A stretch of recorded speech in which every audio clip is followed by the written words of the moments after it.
Hey everyone, welcome back. Before we begin, I need to give a warning for domestic violence in story number 1. I just wanted to let you all know. Aside from that, this is my last video of the week until Monday. I hope you all have a great weekend, and remember to always stay hungry.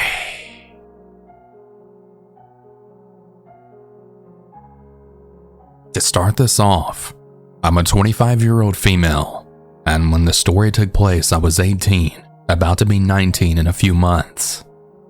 Me and my now ex had met through mutual friends right before I turned 18. We had hit it off pretty quick, and when I moved to my first apartment, he was given a key since he lived near, and it was kind of a smart idea. Months had passed and I became very busy with work. I worked as a waitress in this popular restaurant in our city in the height of summer, aka a lot of get-togethers and such were held at the restaurant. So naturally, there was a lot of overtime, especially at late nights. I had always taken the train home from work, and on that day, I had left my phone in my locker as usual. While on the train, I had opened up my phone, and I saw 133 missed calls and more than 200 text messages from him. I tried to call him back, but he didn't answer. His texts made no sense whatsoever. They were almost hysterical, like I had gone missing or something. I always informed the people closest to me my work shifts, just in case they wanted to visit or such.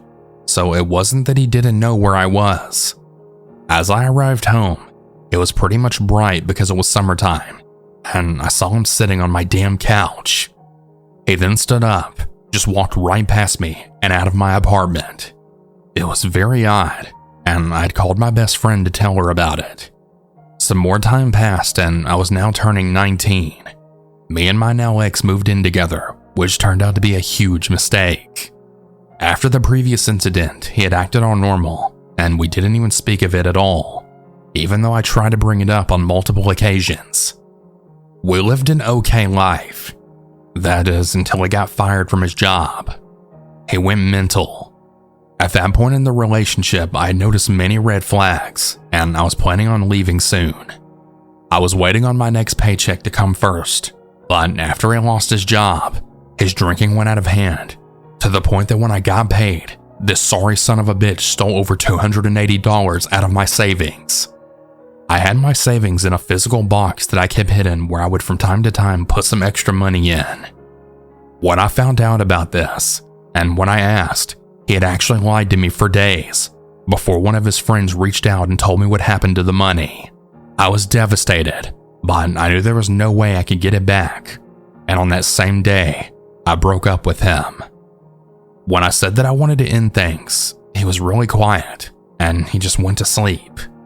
I was really happy since he seemed to take it okay. Right around that time, I'd also met this wonderful man, who for the sake of the story we'll call Max. Me and Max hit it off even better, and we started hanging out every weekend. I still did live with my now ex, but I didn't bother bringing this up to him, since he was pretty much drunk 24/7, and he had taken out a heavy loan to pay for his drinking. Of course, saying that it was a loan to pay for his new car, but I know that was total bullshit. I had kept a physical diary that I kept in my nightstand. It was always in there, and I never left it out. But one day when I got out of work, I got a call. So he finds my diary, and now he accuses me of cheating, which again wasn't even true since we had been done for a while now. At that moment, luckily a weekend came, and I went to go hang out with Max. But things had escalated from there, to the point that I had to stop eating, and Max had luckily let me stay with him until I could find a new apartment. It took a while, but on one evening, me and Max were driving back to his place from a shop, when my ex called me, saying he had forgotten his keys home, and if I could come and open up the door for him. I agreed since we were nearby, and he said that I couldn't bring Max though. I entered the house, joking with my ex slightly about the forgotten key as I opened the door, and I went to get some more of my stuff from the house. Then when I was about to leave the headroom, my ex just stood at the door and demanded that I stay with him and give him my keys. The only reason that I hadn't given him my keys yet was because all of my stuff was still there, and my family and I were going to go there and move them out in a week.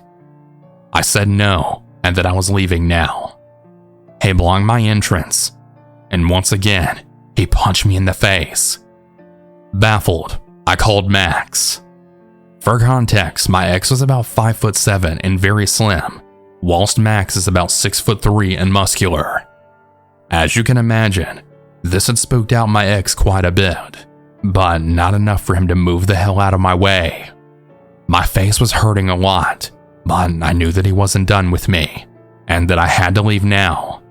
While on the call with Max, I once again told him no, and I pushed him roughly out of my way, just enough for me to get out. But as I was at the front door quickly leaving, I saw my ex walking towards me with a damn kitchen knife. I don't think I've ever been so afraid before in my life. I quickly opened the door and then slammed it shut.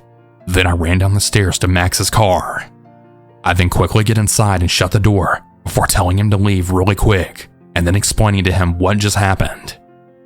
Max was horrified, and he suggested that I call my mom about this, which I did.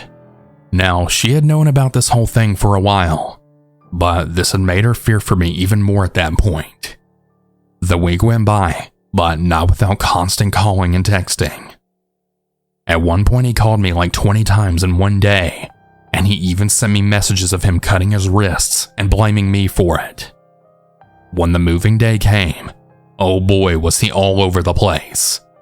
Max had come along to help with my family, which included my mom, my stepdad, my older brother, and Max stayed downstairs just in case.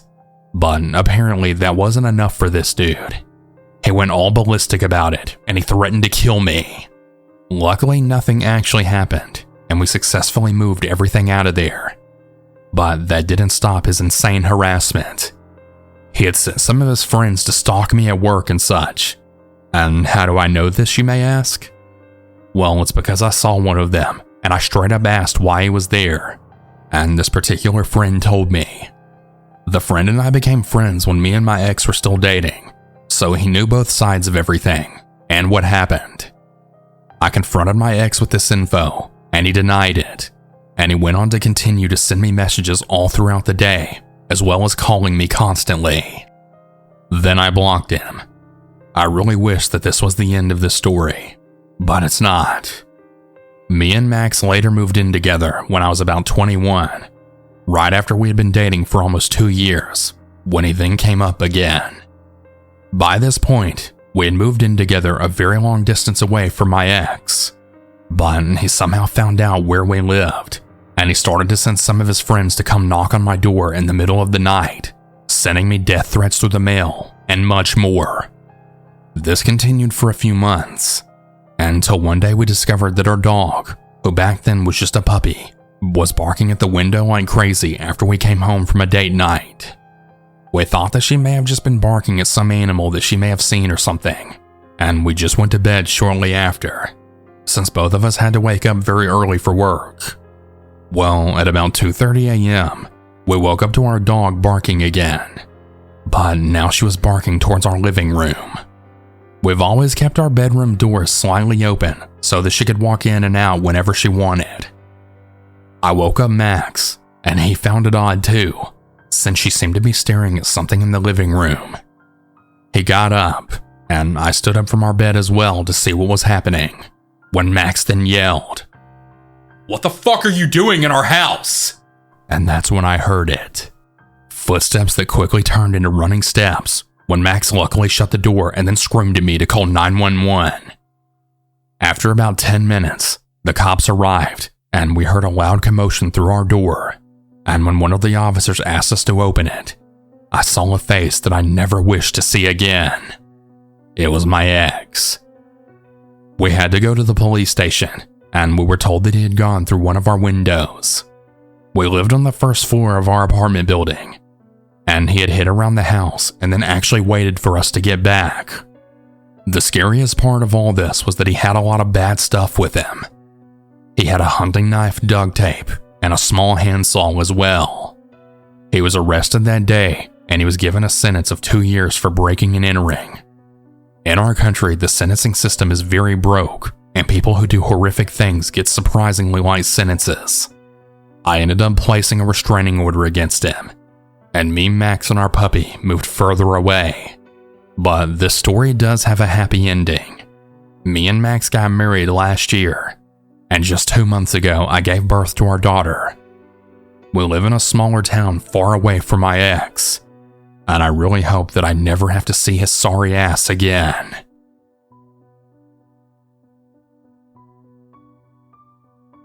I'm a 31-year-old female from Germany, and this happened to me in 2014 during and shortly after my stay at a mental hospital. Before I begin this story, I need to give you some background information about me so that you can understand the state that I was in at the time. I was originally born in Bosnia, which is a small country in southeastern Europe for those who don't know, but came to Germany during the Bosnian War in the 90s. My father was a raging alcoholic back then, and he only married my mother for the little money she had, and he made it very clear that he preferred us far away from him.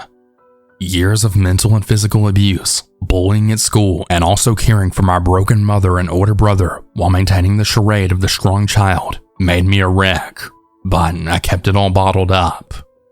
Until the year of 2014, that is. After an especially nasty breakup paired with bullying at work, I finally exploded.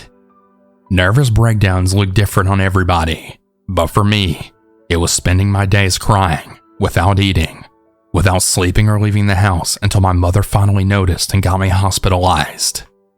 I was later diagnosed with PTSD, major depression, and borderline personality disorder.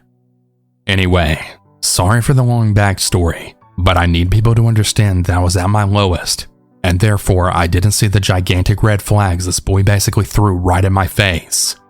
Let's call him Kevin for the sake of the story. I met Kevin online during my second month in the hospital. He seemed like a nice guy at first, but our conversations soon got darker. He started telling me all about his problems, that he too suffered from depression and other mental illnesses, which was fine with me, and it even made him more attractive somehow. We texted a lot, and we got along great. At this point in my therapy, I was allowed to go home during the weekends, so Kevin and I decided to meet up the next weekend. In my vulnerable state, I really couldn't wait for that to happen. To my disappointment though, he had stopped replying as soon as I got home. I waited all day, but I heard nothing of him until the next day when I arrived back at the hospital. He basically just told me then he was sorry for making me wait, that he was very busy and whatnot. I checked in with the nurses and I went out to the little fenced yard that housed the animals, like all the goats and rabbits for therapy purposes. It was 7 p.m. and it was already very dark outside, but I preferred a little privacy to reply. While texting, I had this uneasy feeling of being watched. Looking around, I couldn't see anything or anyone, but I heard a slight shuffling not too far away. I tried brushing it off as the animals just moving around, but I was suddenly very aware of just how far away from anybody I was, so I headed back, followed by more strange noises I might add, which I ignored. So fast forward to about a week later to when Kevin and I finally met up. We had a good time. We talked a lot while sitting in my small apartment. He wasn't really giving off any strange vibes just yet. I mean, aside from the mysterious guy with mental health issues. You know, the ones which I liked, of course. We met every week from then on, and he even picked me up from the hospital a couple of times. At the end of my 3rd month in the hospital, I was finally discharged, and I guess you can say I went back to my normal life, working full-time and taking care of my dog Isaac. This was also the time when Kevin began to act strangely. It was pretty subtle at first. I would just catch him looking at me from the doorway after I left the room to get something from the kitchen. But soon, I would catch him peeking behind the shower curtain while I was in the shower. I told him to stop that, as it made me really uncomfortable, but still somehow felt his presence while I was in the shower, or a stare while changing. He would also start to act really mean towards my dog. Isaac isn't a very social dog, and he usually ignores people mostly. But Kevin would push him away at very unnecessary situations, like whenever he was heading towards me, sometimes even insulting him, and even acting jealous. I tried to talk to him about all this, but he just brushed me off, like I was just imagining this strange change in his behavior. The final straw and nail in the coffin was the evening where Kevin told me that I should get rid of my dog, just so he could be the only one looking at me from then on. Yeah, strange, but I knew he was dead serious. At this point, I had enough of him, as well as his strange and creepy behavior. I tolerated it for a while out of fear of going through all this recovery alone, but now he was just making me uncomfortable, and I was honestly getting scared for my dog, as he was really giving off these bad vibes of bad intention, so I broke it off. He eventually left, and I felt a huge relief. It was like I escaped from some potentially dangerous situation. The stalking began around a month later. Every now and again, I would see his car parked near my work or my place, with no one inside. I was really just annoyed at first, but I started to get more anxious about it.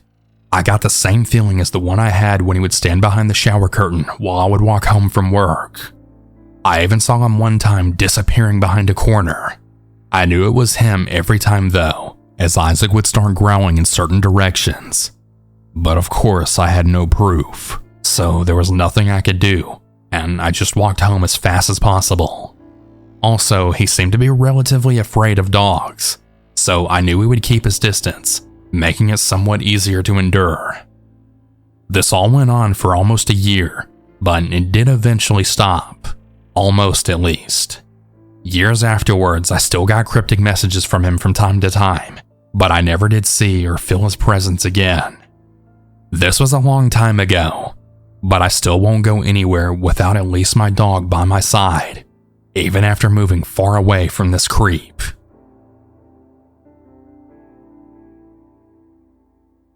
This isn't the scariest story you'll ever hear, but this also proves that there are some very, very crazy women out there.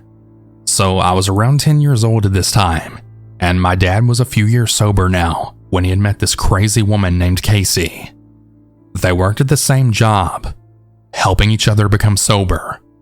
My father and I's relationship was finally starting to get better, and he had an apartment, and I would come stay with him whenever I wasn't at my mom's. Casey lived in the complex next to his. I remember walking over to the dog park next to her apartment to meet her and her dog, and she seemed nice enough. She had started staying with us more and more, and I'm pretty sure she basically moved in at this point, but still had her own apartment as well. One thing that always bothered me though, was that she always, and I mean always, cleaned my room for me, and I hated that. I'm an OCD type of person, and things have their spots, and I like my stuff a certain way, so that always made me angry. But anyways, time went on, and I found out that she was pregnant. I was actually really happy about it, but oftentimes I would see her smoking, and it really scared me because she was pregnant. As time went on, my father broke up with her, and I was really shocked and confused about it, but I was also still excited to have a little sibling. Well, a few weeks later, my dad got back with his ex that is now my stepmother, Ashley. Well, we did go, and we found out it was going to be a boy. The last time I hung out with Casey was when she took me to get ice cream. She had picked me up from my mom's. My father had no clue she did this, and he later made me block and delete her off my phone. She told me that she wanted to name the baby boy Asher, or something like that, but couldn't because it reminded her of Ashley. Now, this is when it gets fucking crazy. So the last time we heard from Casey was when she had texted my father that she had lost the baby. We've never heard from her since. Basically, she said to my mother that my father had made her leave her job where she had met my dad because they shouldn't work together, which was total bullshit. She also said that my father never went to the doctor's appointments because he didn't want to, or because he was too busy. But in reality, she never told him or didn't want him to go. And here's the craziest part. My dad wanted pictures of the sonogram, so she ended up sending him random looked up sonograms from the internet. So yeah, all in all, this lady traumatized a 10-year-old girl but also lied about being pregnant just to get back together with my father, which didn't even work. Casey, you're an absolutely terrible and manipulative person, and I think my dad really dodged a bullet by breaking up with you. I can't believe you lied about being pregnant. Who the fuck does that?